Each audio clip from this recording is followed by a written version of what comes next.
Good morning, guys. It is November 14th, 2022. In this video here, I want to talk about salvaging parts from vacuum cleaners, or any appliance for that matter, but I really specialize in vacuum cleaners, so I'm going to address that area. Now,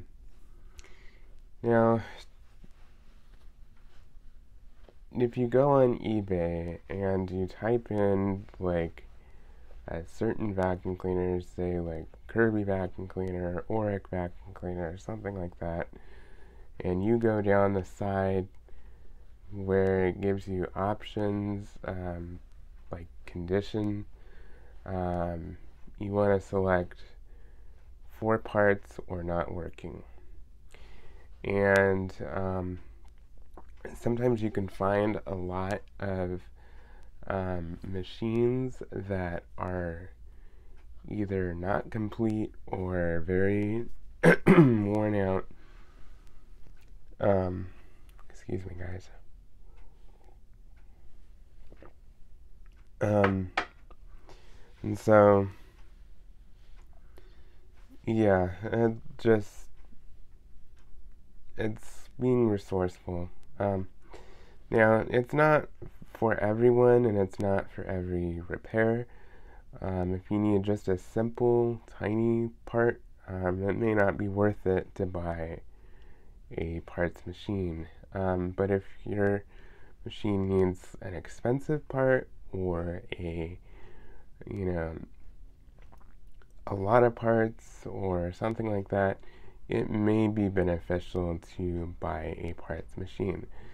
It's pretty much exactly like you would see, like, if you've ever seen like car salvage yards, where they're parting out cars that have been totaled, wrecked, damaged, blown engines, blown transmissions, excuse me, and they're there to salvage parts off of, whether it's interior parts, engine parts, headlights, whatever it is, right? Well, it's the exact same thing with vacuum cleaners or any appliance for that matter. For example, like if you had a Kirby vacuum cleaner, you would look for your particular model and say you had a Kirby Centria, okay? You can look up Kirby Centria and, go down that list of condition and then select 4 parts or not working. And sometimes, they come up with machines that don't have a nozzle, machines that are pretty beat up, machines that, the wheels are worn out beyond belief, just things like that. And, it's not always a guarantee that you're going to get great parts off of them. But, if you can salvage things, because I don't advocate just throwing stuff away. That's just my thing. I mean, I'm not against throwing things away that absolutely, are worn out and cannot be used. Of course, I mean, just throw them away, there's no reason to hold on to them. But, if there are good parts, like there's, a good, part that you need that is either harder to find or not available, that is very helpful to have. But also, for those who say, oh, well, you just don't like Shark, you just don't like Shark. Well, I don't like Shark because they don't supply parts. They make it extremely difficult to get into and repair. It's the same thing with Dyson. I mean, I'm not completely against Dyson because I think Dyson is a little bit more efficient in the way they designed, their cyclonic system. But once again, Dysons are a pain in the butt to get into and actually work on. And so I just, if it's not going to be simple for me to get in there and get a repair done, then I want nothing to do with it. I don't want it in my house. I don't want, that's just me. So you can find, sharks that are, worn out or, being parted out or whatever. And, sometimes there's like carcasses of things that, are missing parts or something, but if it has the parts that you're looking for and that you need, and you need a bunch of parts, I mean, because the fact is, some of these manufacturers just flat out do not supply parts. And so your next best option is to, get another machine that is, in worse condition than yours is, or maybe, a machine that's in better condition than yours is, and then use the one that you were going to repair as a parts machine. So there's a whole lot of different avenues that you can take to get that done. And also, in the times that we're living in right now, I mean, I think that's a good, smart way to think about things. Rather than us just being disposable and throwing stuff away, we need to be resourceful and, figure out how to repair things, figure out how to make things last, make things stretch, and take care of what we already have. Because, I mean, if you're trying really hard to pay the bills and keep food on the table and keep the lights on and keep the water flowing from your faucets and stuff, and keep a roof over your head, paying rent, paying mortgage, whatever it is, you probably don't have the money to go out and buy a new vacuum cleaner or buy a new refrigerator or buy a new, whatever. So it's just smart to think about that. And like I said, it's not always, the best deal. Sometimes it, costs more to do it that way, but sometimes it doesn't. I mean, sometimes, especially if you need a lot of parts or if you need like oddball parts that, a lot of times are just simply not available, you can get a parts machine and, salvage whatever you can off of that.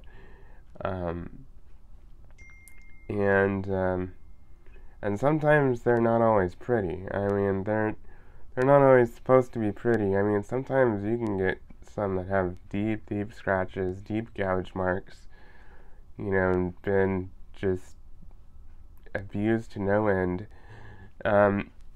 But, it's just one of those things that, if you can find something that has parts that are good, and sometimes if your machine is broken and stuff, sometimes you can, swap parts and,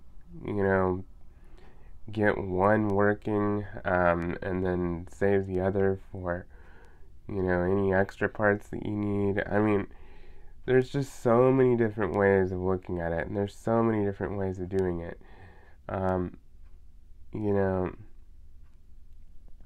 Because sometimes getting brand new parts can be very expensive, and sometimes it's a better deal to get a parts machine that you can part out and stuff. And sometimes, actually, a lot of times, some of these parts have a lot of life left in them. they may be older and not brand new, but I mean, they have a lot of life left in them. And if you add up, like, buying each part individually online, it may cost way more than a parts machine would cost you in the first place. So you just gotta kind of weigh your odds here. Obviously, I mean, if your machine is like beyond worn out and it really has had its time, then yeah, I mean, and sometimes there are machines that are just crap. I mean, if you have like a Dirt Devil, you know, Power Max or whatever it is, or I don't know what Dirt Devil sells nowadays, but I mean, those things are beyond disposable. I mean, to be honest, I don't think those are necessarily worth, you know, putting a whole lot of money into. But it just depends on your situation. And that's part of the reason why I advocate buying a good vacuum cleaner in the first place. Because, to be honest,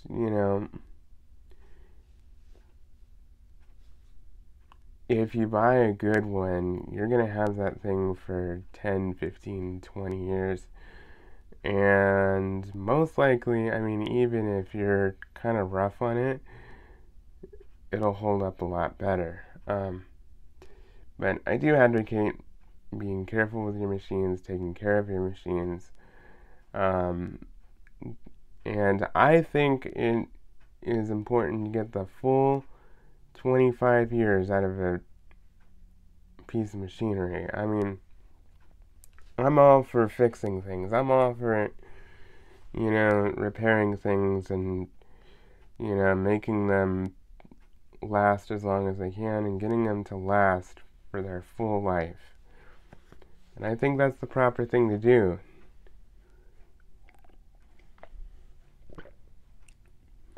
And most people that, I've repaired machines for, they've been like, well, I trust you. I trust your judgment and everything. Because honestly, I don't want to overcharge people who, need a repair. And I don't want to just tell them, oh, you're gonna get all this life out of it either. I try to like assess what it is, figure it out, and try and help people the best I can. But it just depends on the situation. I mean, there's so many different avenues. There's so many different things, and to be quite honest, some machines are just absolute crap. I mean, just flat out, there is no other way around it. They are just crap. And unfortunately, that's kind of what you get when you go to Walmart or someplace. Not all the time, but if you just get a really cheap thing off the shelf, most likely it's not going to hold up very well, especially if you go bagless, which unfortunately a lot of the cheap bagless vacuums are absolute garbage, and I would stay far, far away from them. But back to my main topic of this video,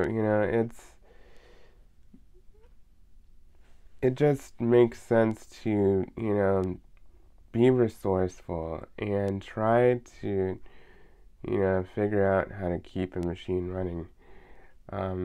Because, I mean, and in some cases, a brand new part is a better deal than, a parts machine would be, with a used part. But like I said, if you like have specific parts that you need, or the parts aren't available, or you need a lot of parts, sometimes the parts machine really does make more sense. So anyway, that was just something I wanted to talk about, because I really am passionate about repairing things, repairing vacuum cleaners, getting them to last for as long as possible. And,